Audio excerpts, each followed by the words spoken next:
ایک بار کا ذکر ہے کہ ایک خوبصورت اور سرسبز جنگل میں جہاں درخت اپنی سرسبز شاخوں کے ساتھ آسمان کو چومتے تھے، ایک عجیب و غریب پرندہ رہتا تھا۔ اس پرندے کے پر سنہری تھے جو کسی دوسرے پرندے کی طرح نہیں تھے۔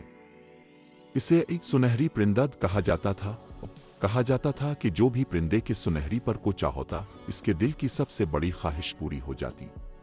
ایک دن ایک چھوٹا بچہ جس کا نام علی تھا جنگل میں۔ علی نے اس جنگل کے بارے میں سنی ہوئی کہانیاں سنی تھیں، لیکن وہ خود کبھی اس سنہری پرندے کو نہیں دیکھ سکا تھا۔ ایک دن جب وہ جنگل کے گہرے حصے میں گیا، اس نے سنہری پرندہ دیکھا جو ایک درخت پر بیٹھا تھا اور اپنے سنہری پر پھیلا رہا تھا۔ علی نے آہستہ آہستہ اس کے قریب آ کر اس کے سنہری پر کو چھوا، اور اچانک اس کی ایک بڑی خواہش پوری ہو گئی۔ وہ چاہتا تھا کہ اس کے گاؤں کے لوگ خوش ہوں اور ان کا ہر غم ختم ہو جائے۔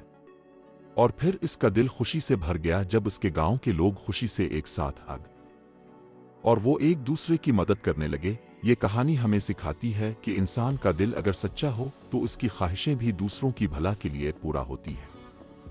اور اس کہانی کا سنہری پرندہ ہمیں یاد دلاتا ہے کہ محبت اور خوشی وہ چیزیں ہیں جو دوسروں کے لیے بانٹنے سے بڑھتی ہیں۔